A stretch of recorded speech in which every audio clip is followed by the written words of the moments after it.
দুই দেশের মধ্যে যে অনুষ্ঠিত যে দ্বিপাক্ষিক বৈঠক তাতে আমরা দুজন নিজ নিজ পক্ষে নেতৃত্ব দিয়েছি, এটা তো আপনারা জানেন। বৈঠকটি আন্তরিক, সৌহার্দ্যপূর্ণ এবং গঠনমূলক পরিবেশে সম্পন্ন হয়েছে। জনাব ইসাকদার আজকে বিকেলে আমাদের মাননীয় প্রধান উপদেষ্টার সাথে দেখা করবেন।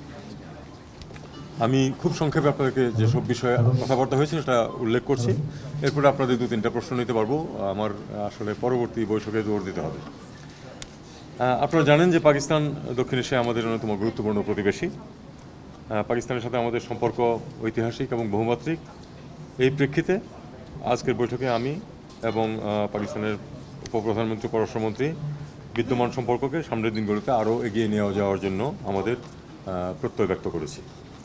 আমরা এই সম্পর্ক সর্বদা পারস্পরিক সম্মান, সমঝোতা এবং সহযোগিতার ভিত্তিতে দৃঢ়তর করতে আমরা আমাদের প্রত্যয় পুনর্ব্যক্ত করেছি।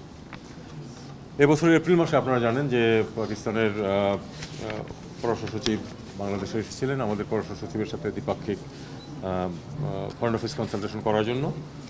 ওই সময়ে তারা কিন্তু মোটামুটি দ্বিপাক্ষিক সব বিষয় নিয়ে তখন কথাবার্তা বলেছেন। তার প্রেক্ষিতে আমরা ওই যেসব বিষয় সেখানে আলোচিত হয়েছে সেগুলি এবং আরও কিছু কিছু অতিরিক্ত বিষয়ে আমরা কথাবার্তা বলেছি। স্বাস্থ্য সংশ্লিষ্ট বিষয়ে আমরা আন্তরিক এবং সৌহার্দ্যপূর্ণভাবে পরিবেশে আলোচনা করেছি এবং সম্পর্ক আরও গভীর করতে আমরা একমত হয়েছি। দুই দেশের মধ্যে বিদ্যমান যে অমীমাংসিত বিষয়, ঐতিহাসিক বিষয়গুলি আছে সেগুলি নিয়েও আমাদের মধ্যে আলোচনা হয়েছে। বৈঠকে দুই পক্ষ বাণিজ্য সম্প্রসারণ এবং বিনিয়োগ বৃদ্ধির প্রয়োজনীয়তার উপর জোর দিয়েছে। আমাদের বাণিজ্য ভারসাম্য আমাদের দুই পক্ষে, সেটাও আমরা উল্লেখ করেছি এবং দুই পক্ষই বাণিজ্য বৃদ্ধিতে আগ্রহ ব্যক্ত করেছি, কারণ আমাদের মোট বাণিজ্যের পরিমাণ $1 বিলিয়নেরও কম, যেটা আরও অনেক বাড়ানো সম্ভব বলে সবাই মনে করে। আমরা তাদের বাজারে কিছু প্রবেশাধিকার চাইছি, বিশেষত সাফটার অধীনে যেন আমাদেরকে সুযোগ সুবিধা দেওয়া হয়।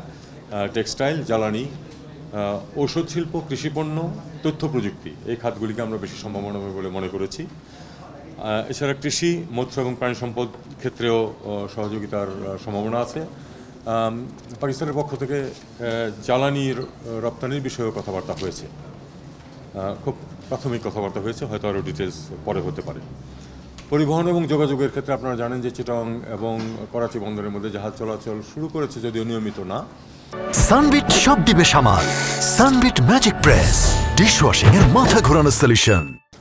আমরা এটা একটু নিয়মিতভাবে যেন জাহাজ চলাচল করে সেদিকে একটু মনোযোগ দিতে বলেছি এবং ফ্লাইট চালুর ব্যাপারে দুটো এয়ারলাইন্সকে প্রাথমিক সম্মতি দেওয়া হয়েছে। এখন এটার ডিটেলস ওয়ার্কআউট করা হচ্ছে। সেক্ষেত্রে এটা সম্ভব যে এই দুই দেশের মধ্যে সরাসরি বিমান যোগাযোগ সম্ভব হবে।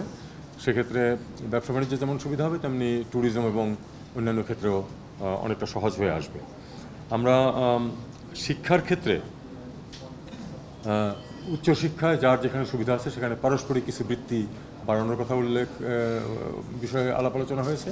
পাকিস্তান কিছু বেশি সংখ্যক বৃত্তি দিতে রাজি হয়েছে আমাদের ছাত্রদেরকে। এটা অবশ্য ওয়ার্কআউট করতে হবে শিক্ষামন্ত্রী বা শিক্ষা মন্ত্রণালয় পর্যায়ে। সংস্কৃতি, ক্রীড়া ক্ষেত্রে এবং এই শিক্ষাক্ষেত্রে বেশ কিছু অগ্রগতির সম্ভাবনা সৃষ্টি হয়েছে বলে দুই পক্ষই আমরা মনে করি এবং সেটা আমরা ফলো আপ করতে চাই, এটা বলা হয়েছে।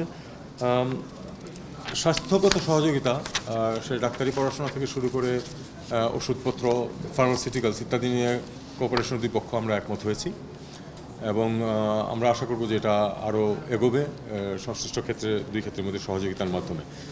প্রকৌশল, কৃষি, সেচ ইত্যাদিতে আমাদের পরস্পরের অভিজ্ঞতা বিনিময় এবং আমাদের যারা বিজ্ঞানীরা আছেন তাদের মধ্যে রিসার্চ কাজের বিনিময়ের ব্যাপারে কথাবার্তা হয়েছে। দেশের দ্বিপাক্ষিকের বাইরে আঞ্চলিক সহযোগিতা, আপনারা জানেন যে সার্ক তো এক ধরনের মরিবান্ড অবস্থায় আছে। এর বাইরেও অন্যান্য যেসব সংগঠন আছে সেগুলিতে দুই পক্ষ আমরা সহযোগিতা সাধারণত করে থাকি, সেটা আমরা উল্লেখ করেছি এবং এই সহযোগিতা বজায় থাকবে, বৃদ্ধি পাবে, এ নিয়েই আমাদের মধ্যে কথাবার্তা হয়েছে। মধ্যপ্রাচ্যের ব্যাপারে যে গাজার যে অ্যাট্রোসিটিস, যে জেনোসাইড চলছে, এ ব্যাপারে আমাদের দুই দেশেরই মোটামুটি অবস্থান একই এবং আমরা দুই পক্ষই চাই যে এই অবস্থার অবসান হোক এবং এই যে ক্ষুধাকে একটা অস্ত্র হিসেবে ব্যবহার করা হচ্ছে, এটা আমরা ঘোরতর বিরোধিতা করেছি দুই পক্ষই। মিয়ানমারে কয়েক দশক ধরে যে নির্যাতন চলছে এবং যার প্রেক্ষিতে গত 8 বছর যাবৎ আমাদের এখানে বিপুল সংখ্যক রোহিঙ্গা এখানে ক্যাম্পগুলোতে আছে। পাকিস্তানেও বেশ কিছু রোহিঙ্গা আছে, প্রায় 2 লক্ষ তারা আমাদেরকে জানালেন। তো আমরা পাকিস্তানের সমর্থন চেয়েছি যে আমরা যে এটা তাদেরকে দেশে ফিরিয়ে দেওয়ার চেষ্টা করছি, এক্ষেত্রে আন্তর্জাতিক সমর্থন আদায়ের যে আমরা চেষ্টা করছি সেখানে পাকিস্তান আমাদেরকে সহায়তা করবে তাদের পক্ষে যতটুকু করা সম্ভব। তাদের নিজেদের দেশেরও রোহিঙ্গারা আছে, তারাও চায় যে সব রোহিঙ্গা ফেরত যাক।